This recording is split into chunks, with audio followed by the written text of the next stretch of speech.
Previously on the Jay and Dan podcast. I went to Regina this past weekend. Oh, similar to Miami, a little different. Regina Beach, hey, how was it? It's called the Hoarfrost. Come on. Yes, it is. Can you spell that? W-H-O-R-E. The ice resembles the more common Hoarfrost. Oh, it's H-O-A-R. Yeah, okay. So Frost. way also seen during the winter. I lived with my boss at the time and then ended up dating her. Anyway, that's a moot point. I don't think it is, but continue. Price of the vacuum was like $700. Oh my hard God. no. So I'm like, nah, I don't think so. He's like, oh, jeez. He says, here, my boss wants to talk to you. So the boss gets on the phone. He's like, yeah, it's Gil. He hasn't made a sale in months. He really needs this one. Do you think you could? I'm like, no. West Gwillimbury getting a Burger King later this month. Is it going to have a play area? Those aren't things I inquire about. You're listening to the Jay and Dan podcast, presented by our good friends at Coors Light. Buy all those wine after you bought 8 cases of Coors Light. Dance. Dance. Hey, you're back. Yeah, baby. I'm back. You Back only in the missed chair. one podcast. That's pretty good. I'm impressed you guys still did the podcast. I'm impressed that you were motivated enough to make it happen. Hey, we are good corporate citizens. We wanted people to know about Coors Light. And Coors Light is our sponsor on the podcast. And very special thanks to Tessa Bonham for filling in. I thought she did a great job, and I learned all about the Hoarfrost. H-O-A-R. Frost in Regina. And we heard Burger King off the top. I went to see Wreck-It Ralph Breaks the Internet or Ralph Breaks the How was that? I slept through a majority of it. I'll watch it later. It was Good review there. Rotten Tomatoes. Dan gives it 2 naps up. When I go to a movie theater, I know I'm going to get a solid hour nap. There's so many people like you, and I don't understand. Because the kids are contained, the kids are entertained, they're not leaving their seats. I'm like, okay, night. But what if you wake up and they're gone? Like, what if you took them to Wreck-It Ralph 2, Return of the Ralph, and Daddy go night, and then you wake up, girls are gone. Girls just left, got in a cab, took a cab downtown. They're out of there. I guess we'd have to cross that bridge. But there's the reason I brought it up, there's a Burger King right next to the theater. I saw the Whopper picture, and I said, F it, girls, I'm getting a Whopper. Why do you have to be so belligerent about it? I didn't. You just say you want to get a Whopper? I was just like, girls, I'm getting a Whopper. You want one? They're like, no. And I just... Oh, they didn't want a Whopper? I inhaled that thing. Oh, that is the most underrated burger in the fast food industry. I don't know. I'm not totally with you on that. I think it's rated extremely appropriately. Okay. Exactly where it needs to be. Middle of the pack. Enough about Burger King. Enough about Ralph. More about Coors Light, frosty and cold. Dan, Coors side seats. Oh, no. Go ahead. Before I get into that, what were you going to say? I apologize. You had a baby. Yeah. I guess we should talk about that. Yes, kind of. Well, man, I tell you, it was quite something, Hey, eh? I tell you, Let me tell you something. Let me tell you, we had a kid. It was amazing. Well, lead us through the process. So you left first commercial break on Tuesday night show. Yes. And yes, take it from there. Well, yeah. So apparently, my wife, she called producer. She actually texted producer Tim first because we were on the air. I know. I see what's going on the here. child might be producer Tim's. Shouldn't producer Tim be concentrating on the show? Well, this is the thing. So the reason she texted him first is to say, when can you get him out of there? My water just broke, and I think we're going to have the baby 3 weeks early. So he said, next commercial break, no problem. What I don't understand is, why didn't he just get in my ear and say, just get up and leave. Your wife's going to have a baby. You thought we had to wait until the commercial break? It would have been great TV if you just left during the show. I would, which you did. I did, but it would have been even better. I agree with you if I had literally just gotten up and said, "Hey, Dan, I gotta leave. I gotta go. You gotta take over." And hand me a highlight pack, mid-highlight Yes. pack. I take it and then go. Exactly. But as it was, Tim waited until the commercial break, and then at that point said, "Check your texts." And so I looked at my phone and I said, "Oh, yeah, she's having a kid." So then I had to leave. So you had to do the rest of the show. You were a lot of people commented. The amazing thing is we have our cameras focused on us for the entire hour, including commercial breaks. That's how we were able to have that footage of me getting the message and then walking up and leaving. But the look on your face was amazing because as I'm reading this text, I'm like, oh, okay. You're not even back. You don't even look up. You don't acknowledge any of this. Because I didn't hear the word baby, and then all of a sudden you're like, I gotta go, and I'm like, what the? Yeah, and then all of a sudden the look on your face was like your dog died. Well, a lot of people are like, it's like the look that someone makes when your friends say, "Okay, we're leaving the bar." Yeah, and you're left there alone. It's become a very popular meme. I would encourage all the Jay and Dan listeners to go find that piece of footage, create their memes of it, and send us your favorite captions for the meme because it was a hilarious look. Yeah, you looked frightened. I did. And then you kind of got it. You had to do the whole show by yourself. Yeah. I've done TV before. So then I hop in my car. I drive downtown because we're in Scarborough. Were you gunning it? I gunned it pretty good. Oh, yeah. Yeah, I gunned it pretty good down the 401. See, I've always wanted one, and then you hope you get pulled over. So Yeah. you say to the cop, "I've got a baby coming." Baby's coming. I need an escort. And then, yes, he gets in front of you and you floor it. Just hammer it. And I did anyway, so didn't see any cops. I never see any cops going my way. I know you see some going your way. All the time. You go east, I go west. So anyway, get back home. Plenty of time. I think I got there at 12:45? And maybe even earlier. And I'm thinking, I got tons of time. My wife had to... She had to get into a taxi and take the taxi to the hospital by herself because I had to stay with our 3-year-old kid. Uber or taxi? I think actually it was an Uber. Okay. And so she takes off for the hospital. I'm like, no problem. So we're waiting for my mother-in-law to get downtown so she can watch our kid. And she's gunning it too. Jesus. You know, the loveliest woman, my mother. Like, she's so sweet, so lovely. She buys me presents all the time. She's a fantastic person, a fantastic human being. But I said to her, Chobi, my wife said to her, Mom, can you just get in a cab? Like, just get in a cab, come here right now. Don't grab anything. Just come here right now. We'll figure it out tomorrow. She's like, oh, no, I just got to pack a few things. Set up the Christmas tree. Shovel the walk. Make sure I got my mail. And then I'll get in the car and very cautiously drive downtown. Like, How long's the drive? About 45 minutes with, a little bit of traffic. But there's no traffic, so this should have taken her, if she's gunning it, like half an hour. It took her basically an hour. Like, I didn't get out of there. Like, by 2:10... my wife is texting me from the hospital like, these are serious contractions. You need to be here now. I'm like, Patty, hurry up. Anyway, she gets Worst case, you could have just locked the door. Yeah, I just put out a bowl of food. I would have just put out a bowl of peanut butter, and that would have lasted her a couple of days. Yeah, she would have taken us an elaborate game of hide and go seek. Yeah, that's possible. Or I could have taken her with me to the hospital. Yeah. But anyway, Patty she shows up at 2:10. I gun it to the hospital 2:30, and she has the baby at. It was funny because she gets there, and this one intern doctor says, "Oh, you're plenty of time.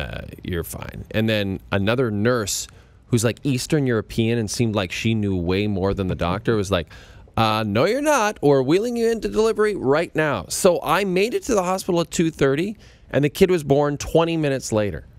So I barely made it for the birth of my baby boy, but I made it. So did you say to the intern doctor, you sure you're a doctor there, bud? You need to go back to school.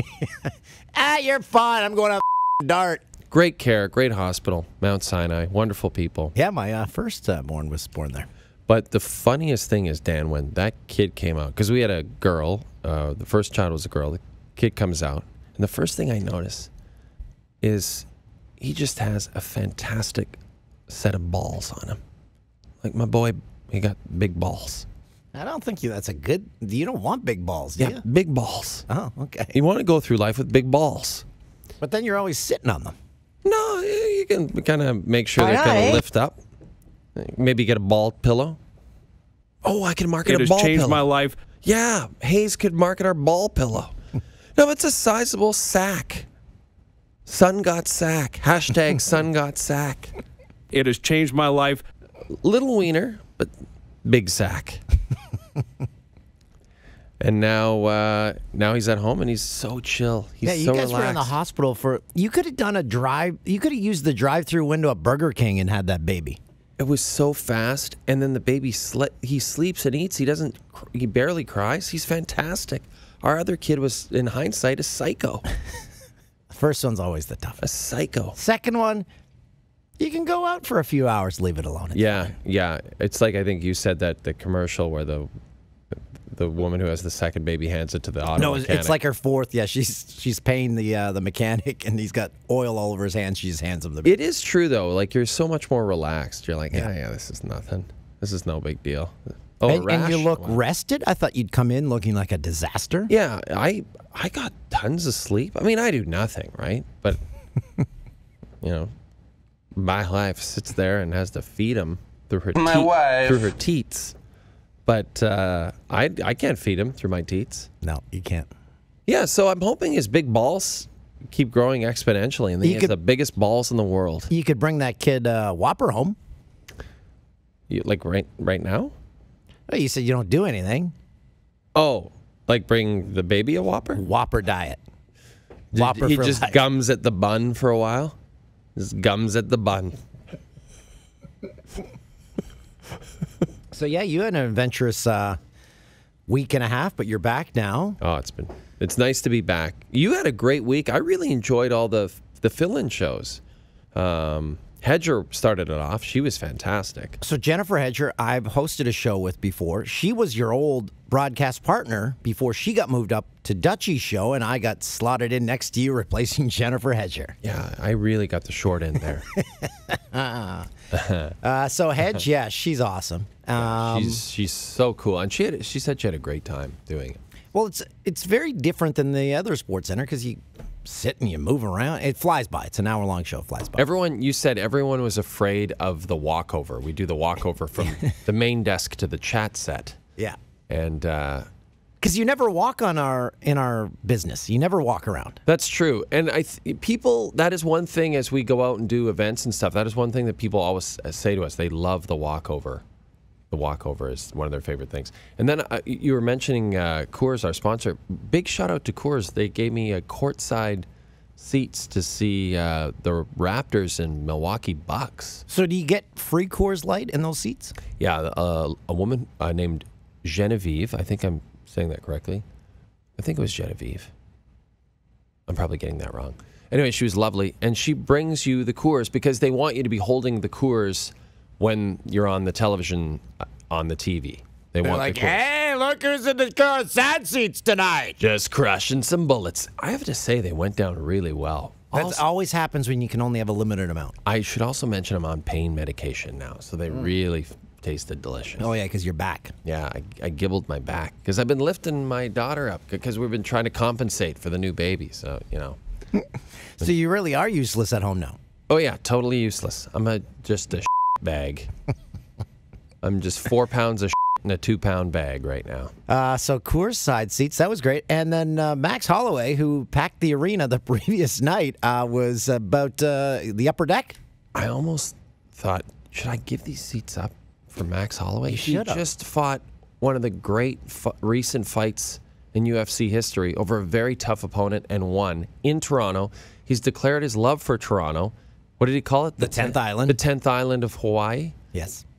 And he said the 9th island is Las Vegas because he said lots of Hawaiians live in Las Vegas. I didn't realize that. And the 10th island. And this is what they gave him. They gave him seats like halfway up. I wonder if they even gave him seats. I wonder if he bought them. Yeah, we can find you some seats. That'll be $400. Oh, my courtside? No, you're 25 rows up. They were good seats, but they were like I just won the UFC or I just defended my title seats. And we'll be talking to Ariel Helwani about that. Yeah, I got the pay-per-view. It was great. It was well worth it. Ariel is going to join us on the show to talk about that and other things. Mm-hmm.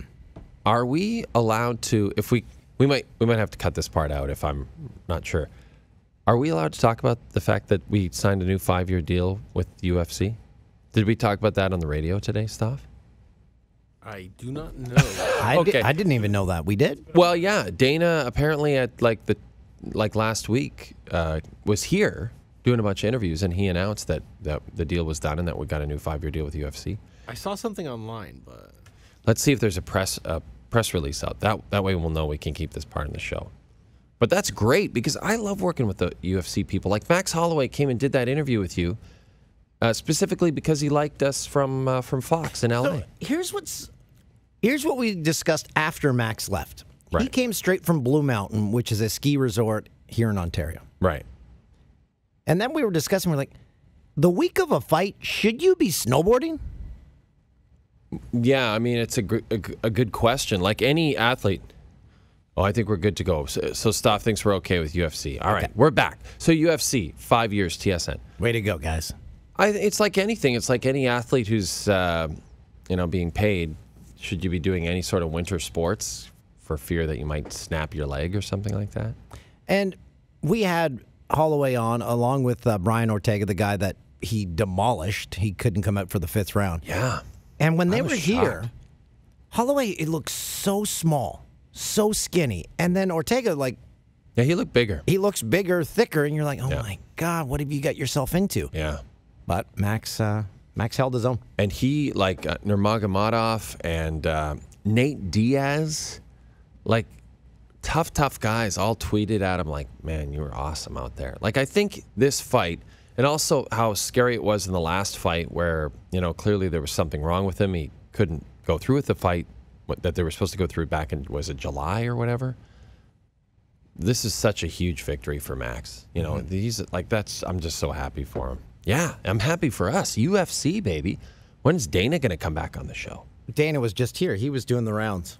Yeah, he didn't stay and do our show. Well, it's one of those, Tim's like, you want to come in at 2 in the afternoon? Nope. No, we don't do that anymore. No. We did that at Fox a lot. God. At Fox, we would come in hours early for a Ice show. Cube and... Yeah, and they were big names and stuff. Usher. Travis Kelce or whoever, big names, but in the end, it didn't really matter. Right? Hell no. And also, as you pointed, this is one of your greatest arguments ever for not coming in. Well, and by the way, we still do it on our show now. Like, you'd think we'd fix this. We never tell people who's going to be on the show, right? So we don't, if we're going to have Dana on the show, they don't know it until they tune into the show. So there's no promo around the network for it. There's, they don't have promos like, tonight, Dana White joins Jay and Dan, and they talk about Oscar De La Hoya's coke problem. They don't have those promos. So, yeah, I don't know. I don't know why we don't. Why don't we promote ourselves on our network? That's a question that for other smarter people, I guess. Yeah, those are questions I don't sit and worry about. Well, you do, but you... Hey, got the Nintendo Switch. That's a weird topic change. Wait, you already opened it? Yeah. Wasn't that a it was supposed to be, but Christmas it's present? one of those parenting things. I'm like, guys, okay, you get an early present if you stop around. Oh. They were No. at the movie theater? They were trying to leave? No. They demolished all the food while I was sleeping, though. Of course. Those Twix, snack-sized Twix that you get at the theater. Oh, delicious. And supposedly you can bring your own food into the theater now. Like, you can bring, a large pizza in. Wow. I just think saw that's the producer case for a Tim while. eating a large pizza. What's that stuff? I think that's been the case for a while. For the Really? movie theaters. That you Yeah. can bring food in? Yeah, your own Wow. external food. Really? I'm shocked that they let you do that. But then I guess you could, people, you'd always go to movies and you'd hear, as soon as the movie started, you hear that, like the people cracking pops. Oh, yeah. and You, stuff. you go to the bulk barn big time before a movie, and you fill your pockets. Because they aren't going to frisk you. Exactly. Yeah. What are they possibly going to do? But you can only bring in so much food, right? Like you can't have your all your pockets full of turkey Where is the banana hot dog? and stuffing. I do miss the theater that was across the street from me in Marina Del Rey in L.A., and it was a dine-in, so cocktails, appies, desserts, everything during the I don't really want to during the eat all that stuff at a theater, though. I would go there for dinner and watch a movie. I'd stay awake. If I'm eating and drinking, I'm not going to fall asleep. I can't. Yeah. I don't know. I can't remember the last movie I went to see in the theater. I can't even remember it. And I love going to movies. Got to get to something. What could we go see? What do you think of this Holmes and Watson movie they're promoting now with Will Ferrell and John C. Reilly? I love those guys. I hope it's good. Yeah. Will Ferrell needs a hit. I think he's okay. Yeah, he's okay, but you want him to succeed. I like people succeeding. Yeah, and John C. Reilly, too. So funny. So I feel like he's underrated. Like, think of him. He was in Boogie Nights. He was so awesome in He's that. the voice of Wreck-It Ralph. He's the voice of Wreck-It Ralph. He's in all the Tim and Eric stuff as Dr. Steve Brule. And then he does, like he did Step Brothers, which, I think a lot of people feel is one of the great classic comedies of the last 2 decades or whatever. Yeah, he's so good. I hope it's great. I'm a little worried, though, because I think it was supposed to come out last August. Oh, It's never a good sign when a movie's supposed to come out at one point and doesn't come out till a year and a half later. I need your help with something, in all seriousness. You also have big balls? No, good size. Regular size, Regular size nuts? as far as I know. I wonder if I'm going to have to get him special undies. No, it's probably Big ball like undies. swelling. Maybe they swell when they come out. Absolutely mammoth. You know what it looked like? It looked like Pierre Maguire's head was between my son's legs. It has changed my life. I want to go away this weekend. Oh, Solo with trip. the ladies. Nope, solo trip. sorry. I just need to get the out of town. Solo trip? Come on. So, where should I go? New York City. But here's the thing. Here we go. Landing in New York City is a disaster Why? because it's getting to and from the airport. Newark. Do Porter. Newark is living hell. No, it's great. I love flying Porter because you hop on that plane. You're there quick. Newark, it's a quick Uber to wherever you're going. I say yes. Okay, yes, look at the NYC. And you got all your buddies in NYC. You got Julie Stewart-Binks, Ryan Field. Oh, right, yeah, Right? Fieldsy. Ryan Brumley. Webby's out in Long Island. Ben Teller lives there. That's a guy you could go visit. No. Ben was saying on Twitter while you're gone, why didn't you ask me to host? I'm like, you don't know you aren't on TV. What do you mean? That's like me saying to your doctor, I'll deliver this baby. I don't know about that. I mean, he's done some appearances on the podcast. That's probably enough to qualify him to host a nationally broadcast sports highlight show. So I've put a Band-Aid on someone, so I guess I'm a doctor. Well, the doula sure thought so. Oh, my wife's going to kill me for talking about that. I thought you'd say Vegas. That's what I was... It's Because Bernie Kim tweeted me today. He said... It's a bit too far, though, isn't it? What's your flight? I don't care. Really? So you'll take, what is it, a 4-hour flight to Vegas from here? 4.5. I am so fired up. That would be pretty good. So Bernie Kim has been on the podcast. He has Bernie's nightmare fever dreams. Bernie's fever dream. So he sent out a tweet today saying, I miss old sports highlight shows. I know. I love that tweet. And I said, we have one in Canada you might like. He said, well, let's discuss this in Vegas. And I said, how about this weekend? And then I put in brackets, I'm serious. And he hasn't got back to me. So I guess I'm going to text him. Well, he's married. He's newly married. Yeah, but Bernie and I, we went to Vegas once on 3 hours' notice. I texted him, want to go to Vegas? This is when I lived in L.A. He's like, sure. Well, Yeah, but he wasn't engaged or married at the They time. were living together. They were living together? Yep. Here, I'm going to text him right now, see if he gets back to us. He might. Well, But- the problem oh, is he's got coming. NFL duties. Yeah, he's got Thursday night football. That's why. So he could. Yeah. Well, maybe he could fly there from New York on the Friday, and then you guys could meet up, and Ben could join you guys. Jay. Should we give our guest a call? We got a few minutes, don't we? I say 3 just minutes. Ram it in there. Ram it in there. And then I was thinking Palm Springs, but it's not hot enough. It's like 19 degrees. No, it's not that hot there right now. My parents just came up to visit. They were there. They were saying it was like 18. I mean, that sounds pretty good right now, to be honest. But yeah, you're not going to be lying by the pool probably at this point. That's or maybe you will. You'll be the one guy by the pool. It'd be 18. It'd be hot to me right now. Yeah, no, that's what I'm saying. That would be fantastic. But I think New York. Oh no, here's the better one. This is where you go. Here we go. South Beach.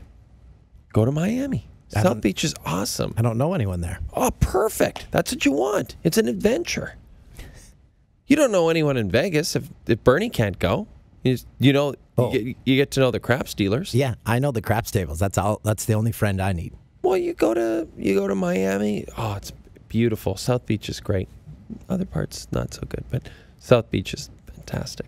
Yeah, go down there. Nabil, who hosted the second last show with me, he just got back from South Beach. Let's rank all the hosts you hosted with. They're all amazing, all equal. I want a ranking of all of them. Lindsay Hamilton, professional. Duthie, a moron.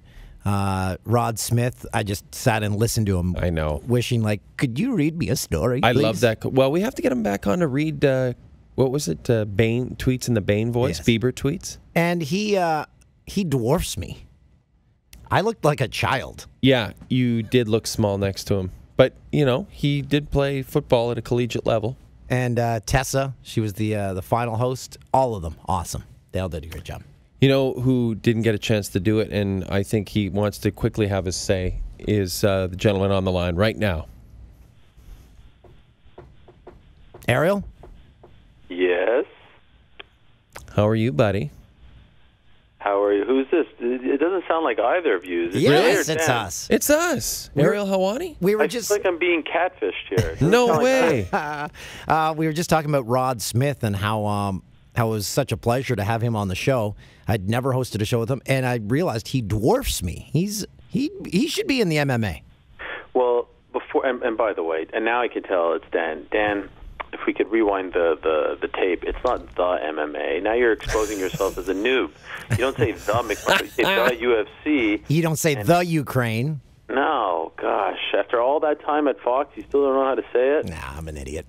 Okay, first things first. Let's get the important stuff out of the way. Mazel tov to the on-rights. I said it on national TV. I don't know if you saw it, Jay, but I was both sad and happy that you weren't there when I was there. My long-awaited, much-anticipated debut at TSN. But I just want to wish you and your family a mazel tov, congratulations on the birth. Now, this is number 2, right? It's number 2. I also have a book called Number 2, Different Subjects. Wow. But now, the first one was born in America, correct? Correct, yes. She's gosh. an American, and now we have our little Canadian. So you could have a president and a prime minister. And we will. Because if they achieve anything less, they're failures to me. I must say I feel bad for the second one because as a Canadian trying to make a living in the United States, the greatest gift anyone can ever give me is citizenship. Absolutely. I totally agree. And I feel like she's got this leg up for the rest of her life over her brother, and she'll lord it over him. Absolutely she will. But I kind of want to encourage that because then he will feel inferior and he will strive to achieve more. It's all part of the parenting plan. And also he has a huge set of testicles, Ariel. You wouldn't believe these balls on this kid. Well, I love it. That's amazing. I hope he's feeling well and your wife is feeling well. Now, at home, as you're watching, this queue of famous guest hosts fill in for you, including the great Rod Smith, what an honor it was to be on set with him. I couldn't believe it. At any point, are you getting a little jealous that you're now going to be like the Wally Pipp to their Lou Gehrig, that you're going to be out of a job? Oh, the whole time. I just assume that. But I assume that every night anyway. I assume that at some point someone's going to come tap me on the shoulder and be like, all right, it's over.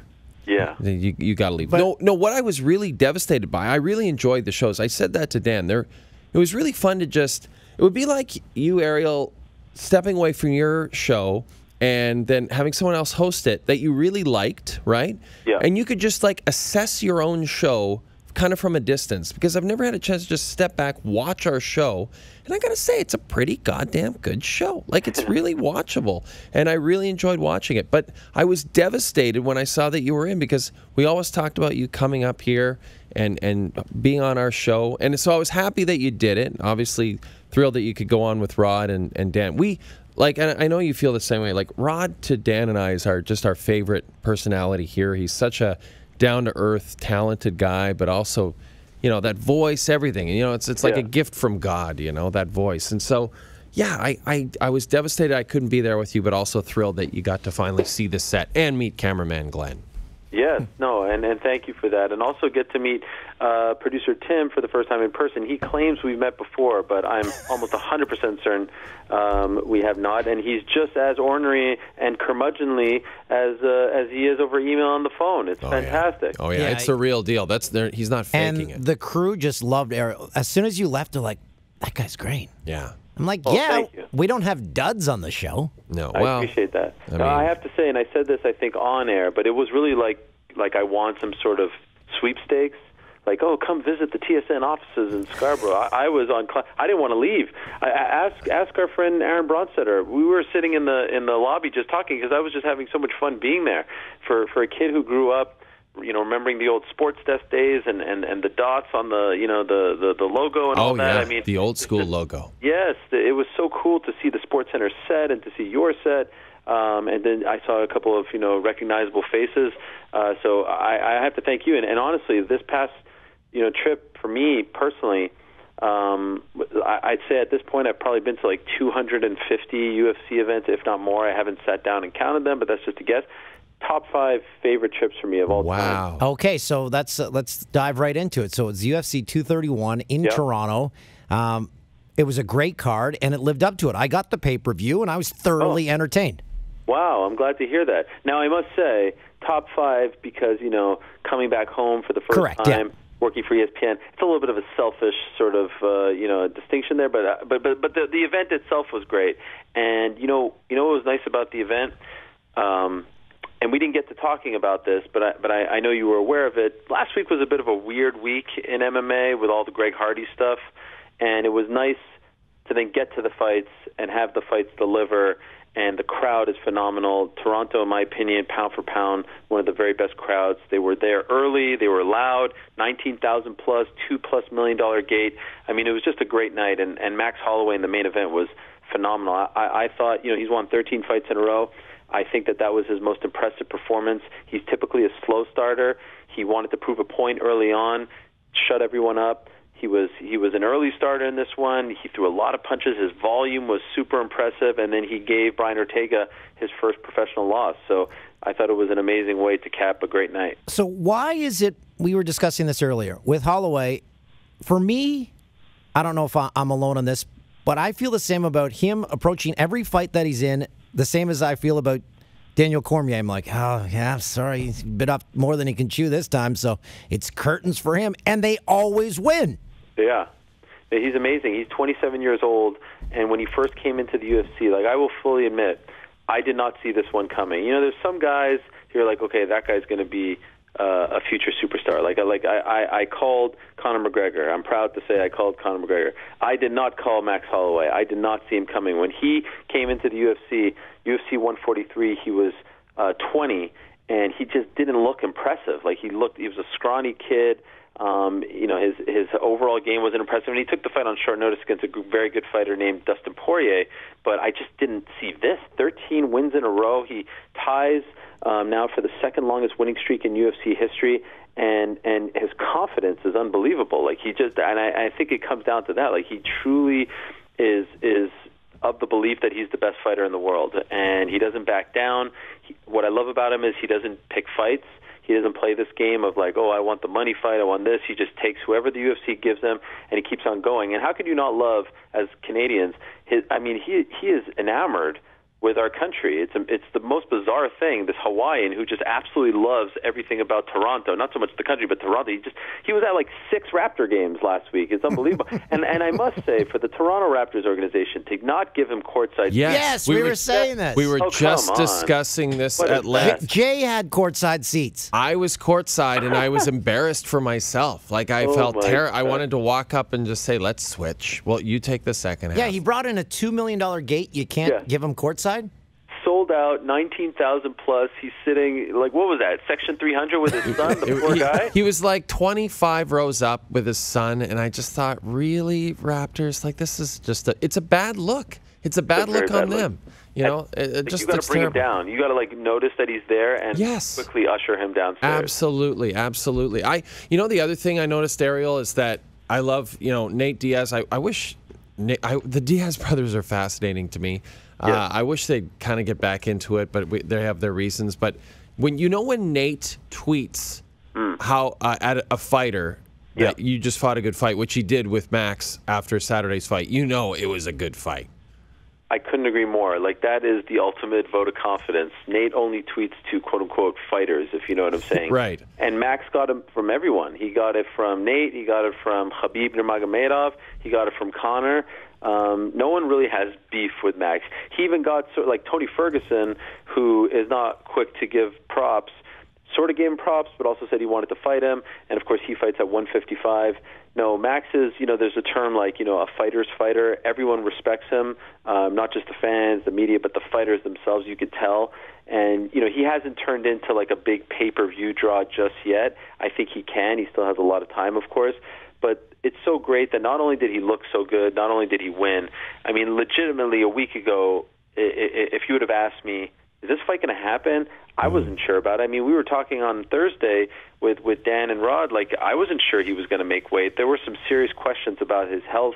When he pulled out of the fight in July, he's slurring his words. They still don't know till this day what happened to him. That's scary stuff, and especially after what you saw, happen to Adonis Stevenson, and I pray that, he's able to make a recovery. It's all very scary. So the fact that he made weight, went in there, looked as good as he did, kept his belt, what an amazing weekend for Max Holloway and his team. Max, we mentioned this earlier in the podcast. He went snowboarding earlier in the week. Is it not in their contracts? Hey, don't do things like that before the week of a fight? It actually is, but it's somewhat vague, and they've enforced it on some people. Like Donald Cerrone likes to do crazy things the week of a fight. And I wonder, with these fighters, I mean, they possess something in their DNA that I think neither of us have. I mean, I can never even wrap my head around the idea of doing what they do. Walk into a cage with essentially shorts, a cup, nothing else, gloves, 2 4-ounce gloves, and fight another man for 15 or 25 minutes. I can't do it. I would collapse on the way to the cage. Same. And so I think they do this to try to, it's not like dealing with, you are dealing with the inevitable, but it's like a weird thing. It's like, how crazy can I get? Because I think other guys deal with this upcoming fight, like the week of a fight. It's never more interesting for me as a media member to talk to someone like on Wednesday or Thursday before a fight, because you notice them like almost dealing with mortality. And they start getting super deep and super emotional about life. I mean, I can't even imagine what's going on in their brains as they're preparing to do this, especially if they're a father or a mother. So I feel, my theory is that they do this for a reason. They do this because they want to see how far they can go and what the limits are. And of course, they're about to cap the week with like the most insane thing possible. That's my theory. I've never actually asked Max about that, but it's also kind of weird because he's Hawaiian and he's snowboarding, so that alone makes me feel like it's extra dangerous. It is kind of cool that he likes Toronto so much. You've alluded to the Greg Hardy situation. What's your take on it? What do you think, Ariel? The fact that they're essentially, the whole pay-per-view, they're essentially catering it around Greg Hardy. So, in case you don't know, this is the debut for the UFC on ESPN. And, of course, as you know, ESPN owned by Disney. This is a very big deal. I mean, if you would have told someone 10 years ago that ESPN would be the exclusive home of the UFC at any point in time, they would have called you a liar. I mean, it seems so far-fetched. So if you would have told me, Jay, that after all these years, after all this work, that the UFC was going to debut on ESPN, my employer, by the way, was going to debut on ESPN with Greg Hardy and his rap sheet and the accusations that come along with Greg Hardy and everything that he's, gone through, and the fact that he's been banished from the NFL of all leagues. Yeah. You're going to debut with this man who has never fought in the UFC, who, has a couple fights against some not really, good fighters on the Dana White Contender Series show, which isn't the UFC, it's sort of like a feeder league, that you're going to debut on the Disney Corporation's, big platform, ESPN Plus, with this man. I would have said, you know what, maybe it's best to keep him for, like, show number 3, 4. If you are, and I'm not talking about Greg Hardy's place in the sport or in the UFC in particular. Like, that ship has sort of sailed. They want to be in business with him. Great. I personally think at this juncture the juice isn't worth the squeeze. But, okay, fine, you signed him. why do you have to debut with him and now take all the attention away from what is shaping up to be a good card? You got a title fight in the main event, Cejudo Dillashaw. But then here's the real kicker, and this is the thing I still can't quite understand. I can't wrap my head around it. You put Greg Hardy on the debut, okay. You have a woman by the name of Rachel Osipovich who is also fighting on this debut card. And just 3 weeks ago, Rachel Osipovich was involved in an alleged domestic violence situation. At the time, initially, they thought that she had a broken orbital. It turns out she didn't have a broken orbital bone, but bruised all over her face, and it sounded like a very scary situation. She is a victim. She is someone who was attacked. And now you are putting her on the same card as someone who was accused of pretty heinous things. Now, I should note that all charges were expunged, but as we also know, the victim never showed up. And this is something that typically happens. The point is, to me, it's unfair to Rachel Osipovich because already she was going to have to answer a lot of questions on Fight Week. Now she's being lumped in with Greg Hardy, and to a degree, it's also unfair to Greg Hardy because now he's being linked to the Rachel Osipovich situation. And I also think it's somewhat unfair to ESPN as well because they had no say in this. This was the UFC's decision. Why did you have to put them on the same card? Why not space it out? Why are you trying to spotlight this? This isn't what the sport is about, and it's not what should be the topic of conversation heading into it. It could have been a great story on January 19th. Look at Rachel Osipovich. What a role model. You know, coming back, not taking time off. You know, speaking out about domestic violence. This is turning a really ugly situation into a positive. But now you bring in this dark cloud. To me, it's just incredibly tone deaf. It's absolutely avoidable. It's dubious. And I wish in hindsight they didn't do this. Ariel, we're running out of time. I have two. I'm sorry for going long. No, that was very well said. I have two things I want to ask you before we let you go. A lot of people probably didn't see this, the third last fight on the pay-per-view. If you didn't get the pay-per-view, obviously you didn't see it, and no one's shown the highlights because it was so gruesome. Have you ever seen someone bleed like the finish of that Gunnar Nelson fight? Yeah, I've seen it a couple times before, but that was particularly That was gruesome. Terrifying. I thought they were going to bleed out in the octagon. Yeah, and then they showed the slow-mo, which was... And the reaction from the crowd, yeah. Yes. That was like the slow-mo of him turning around and then the blood just sort of, you know, pouring out, but in very slow-mo. That was interesting. You know, I feel like I've kind of become immune to all of this, which is a little bit strange to say. And in this particular case, he was choked out, so it wasn't like a bloody fight where, you know, you're getting punched in the face and then you're getting knocked out. Like I think the choking kind of made it seem a little worse. But yeah, it happens from time to time. What a great win for Gunnar. I mean, he really needed that win. He hasn't fought in a year and a half, so that was a huge one for him. But yeah, unfortunately, that is a byproduct of the sport. And the other question was, we mentioned Nate Diaz earlier. Does he have retirement money? He's okay money-wise? Well, Nate Diaz made a lot of money in 2016 with those two Conor McGregor fights. Correct, yeah. He made in the $10 to $12 million range, and that is more. I didn't know he made that much. He did, and that's way more. Those two fights, he got paid way more than he did his entire career prior to that. That being said, he's still young, and he still wants to fight. He was scheduled to fight November 3rd at Madison Square Garden, but then Dustin Poirier, his opponent, got injured, and they couldn't find him a replacement. I think that at this point, he is waiting for the Conor McGregor trilogy, and I don't think either man retires before that third fight happens. So he's got one more big one. So he'll make like 20 off that, at least. I don't know if 20. Honestly, I don't think in hindsight they played their cards totally right on this one. I think he's taken too long of a break. I think it would be a big fight, but you could make the case that a little bit of momentum has been lost. Yeah, I think you definitely could. Wait, there's fighters out there for him to fight. I mean, there's tons. Tony Ferguson. Yeah, there's the Poirier fight. Even Max Holloway, if he wants to move up to 155 but not quite go into the title picture. What a fight that would be with the way those two fight. So yeah, there's a million fights for him. And they want Nate back because he's a draw. He sells pay-per-views. They need him back. They're also talking to his brother Nick about potentially coming back. I mean, again, you talk about fighters. I mean, those are them. Like you look up a fighter in a dictionary, everyone loves the Diaz brothers, and everyone misses them. I just don't want them to come back if they don't want to be back. Their hearts aren't in it. Because I remember one of the first lessons I learned covering this sport. I asked Nick Diaz, his older brother, "Are you excited about an upcoming fight?" And he got so mad at me. And I learned my lesson to never ask him that question, and in particular use that word excite, because he said, why would I be excited? I'm going into a cage and someone's trying to beat me up and cut open my face. I don't get excited about that. And that's when I learned that these guys are a little bit different. They do it because they have to, but not necessarily because they want to. Ariel Helwani, you are fantastic. We really appreciate you being on the podcast again, my friend. And hopefully we can chat. And hopefully you can return now that we know that the UFC's signed a new 5-year deal with TSN, and TSN and ESPN has a third stake in TSN. We're all a big family. Yes. You can come up and hang out with us more often, and then that would be a lot of fun. And then you and producer Tim can hug things out. Or fight. Reunited once again. We're sort of colleagues. And let me just say, I do a long show, a 5-hour show on Mondays. I say no to all the interviews on Mondays, except for one. Oh, you're the best. You're the king, my friend. Hi, guys. Yeah, thank you, Ariel. Take care. Thanks as always, and congrats again, Jay. Thank you so much, Ariel. Take care, my friend.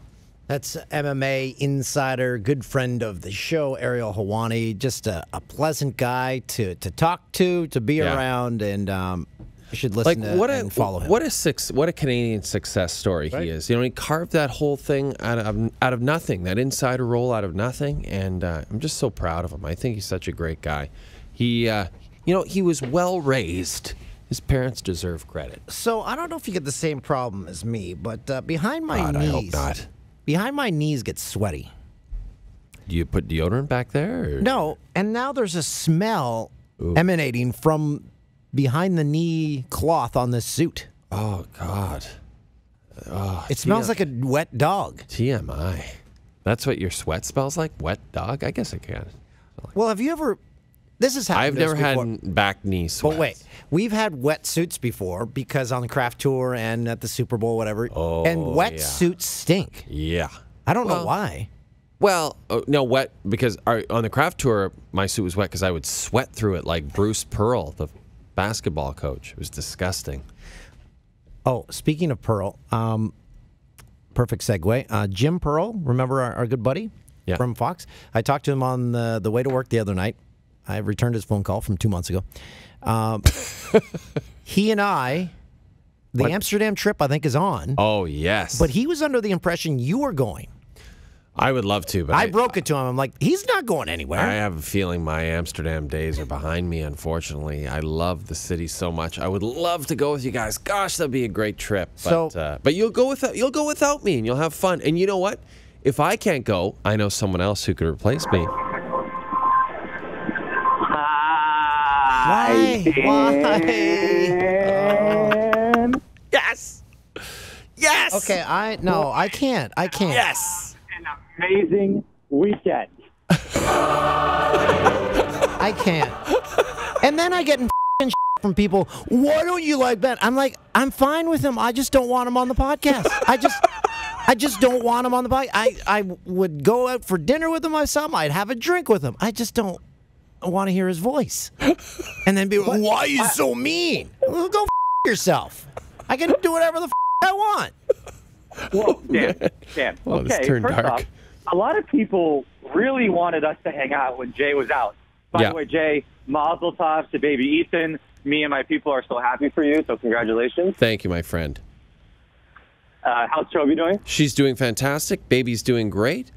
Dan, not so well right now. But we wanted to bring you on because you really did want to come up and fill in on the show. And Dan had some good arguments why you should not be on the show. You've never hosted a highlight show before. But in your defense, a lot of people on Twitter wanted you to be a part of it. I believe one person. No. I think me and my friend sat down one night, and when the poll went out, we started counting it. And I was actually overwhelmingly the majority on Instagram and Twitter combined. It would have been a hell of a show. It really would have, Toolsy. And then Dan, I heard last week, did you do a Would You Rather without me? Okay, you do know you did not invent Would You Rather, you know this, right? And we used to do them all the time on this show. You do not No. You do not own Would You Rather. It's time for Would You Rather. Man, I'm in a good mood. But guys, I do have a good Would You Rather, but I have like a 5-minute story that Jay No, we don't have time. Dan, I don't even need advice. Okay, so there's this girl, right? It's about 3 months we haven't talked. We start talking to each other here and there randomly. She really just wanted to be friends, so we hung out one night, got a drink, hung out another night. You know, I just walked around New York City with her, and then we like celebrated something, and then I was like, hey, do you want to hang out again? And she's like, sure. So I was like, okay, let's meet up. Saturday night, I have a birthday party, but let's get a glass of wine after. And she's like, okay, I would like that. And at this point, I'm thinking to myself, this girl who told me she just wanted to be friends, am I going to get out of the friend zone? Like, every guy on this podcast is now saying, holy shit, it's possible. So, fingers crossed, I go and get a glass of wine with this girl, but she's about 15 minutes late. I'm sitting outside of the bar. She's like, I'll be there in 5. And I'm like, okay. 10 minutes later, she's like, oh, I got lost. I'll be there in 2. And I'm like, okay. So at this point, I'm waiting outside the bar, and I look over and I see her walking with this dude holding his hand. What? And she kisses him goodbye. Oh no. And then goes into the bar, and like obviously doesn't see me because I was hiding outside of the bar. And then I like walk in the bar and I'm like, hey, and she's like, oh, I didn't see you in the bar. I'm like, yeah, no, you were kissing that dude. But it was like I was analyzing. I think it was like a forced peck from the guy, whatever. So we're drinking a glass of wine, and I'm thinking, I'm still in the friend zone. We had a whole bottle of wine. We went back to my house and lit the Hanukkah candles. And, guys, you know, it was, guys, I'm so happy. You got laid? No, but I tried.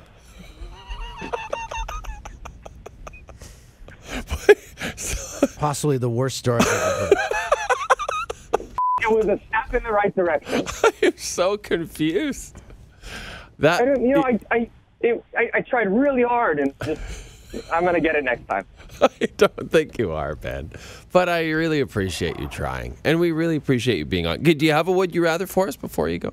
Yeah, can Christoph give me the would you rather one more time? Okay, one more time. It's time for Would You Rather. My favorite thing about having Ben on is Dan has just been on his phone the whole time and pretending this isn't happening. Oh, I've checked it. Okay, so all right, let's get it. Dan, if you answer this podcast, I'll take 2 months off. Okay, here we go. If you answer this, would you rather? 2 months off. That's pretty good. Okay, would you rather accidentally sex your parents or have your parents accidentally sex you? Okay, good talking to you, Ben. Talk to you in 2 months. I'm coming on next week. No, you aren't. I will never come on this podcast again if you're here next week. Whoa. Hold on. Come on.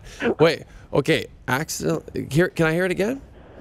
Yeah. Would you rather accidentally sex your parents? Oh, for sure. Or have your parents accidentally sex you? No, for sure.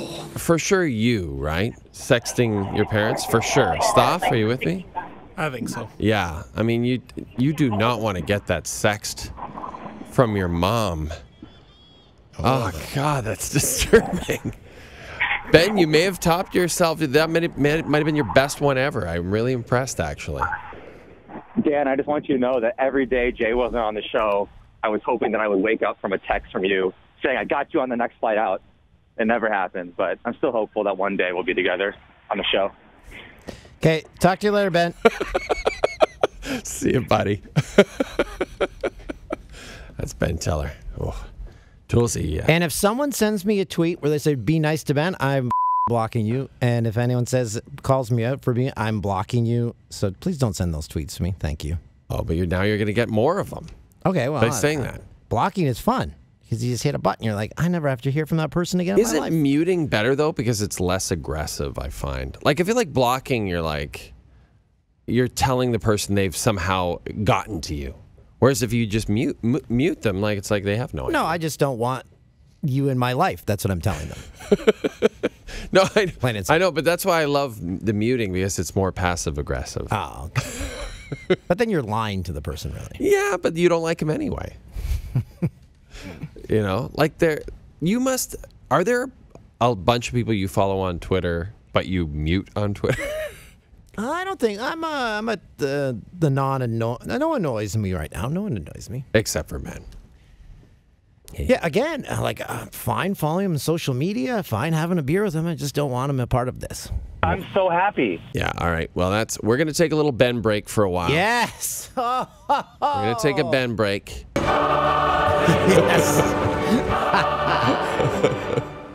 Yeah, because we want Toolsy back next week. Like if I went to New York this weekend, I would go have a beer with Ben. Really? Yes. Wow. Okay. I did not expect that. That would be something. You would have to, man, if you sent out a picture of you two cheersing a couple of frosty pints, the whole Jay and Dan crowd would be so happy. With Binksy and Fieldsy. That would be amazing. And Brumley. And Brumley, yes. Brumley sent me a message the other day, said he missed me. He's a great, he's an amazing guy. He's one of our story editors at Fox. Great dude. Now works on the, what's the First Things First with Chris Carter and Nick Wright? I think so. Yeah. He's a good dude. Oh, he sent me a message because the president tweeted at something calling someone a complete moron or whatever. And I sent a tweet responding to that, say, is this real life? And Brumley sent me a text. You got out of America at just the right time. Yeah. Kind of seems that way. Seems that way. Hey, next week, go to New York this weekend, hang out with all these people, and then come on the pod next week and tell us all about it. Binksy, you'll have a wild time. I got to burn this suit. Oh, God. Now he's smelling his knees again. I am so fired up. Oh, God. You do have to burn that. Is that a Fox suit or is that a new Indochino suit? This is a Fox suit, baby. Oh, well, then you got to get rid of that. That's a goner. It's a Hugo Boss. Yeah. Well, some nice person will get a foul, knee-smelling Hugo Boss suit.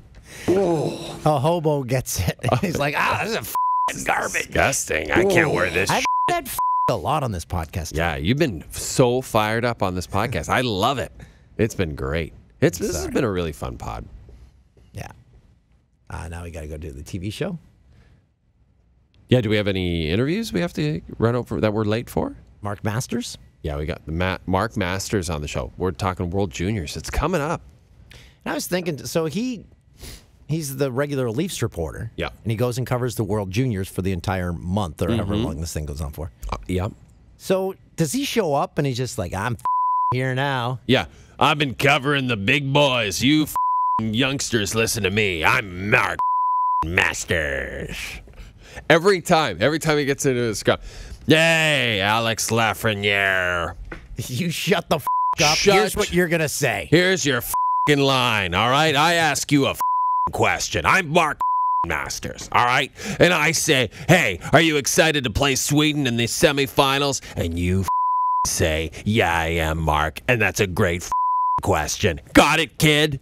Do ya? When I knock on your door to tell you if you made the team or not, you smile and you move on, okay? Because we'll have that camera in your face, and you'll just be waking up and be in tears because your whole dream's been shattered. But buck up, buddy, because I'm Mark Masters. We should Here's how it's gonna work. Masters is here.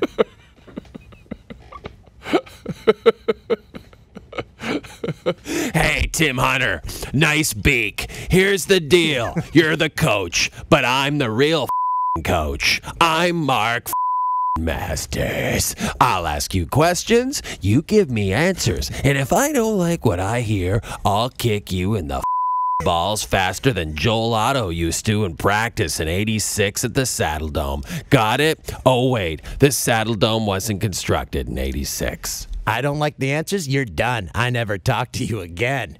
Good luck getting on TV, face. I'm Mark Masters, and I control the airwaves. That's how it goes down. I guarantee it. Oh, absolutely. Even with the Leafs at this point. He lands in Vancouver.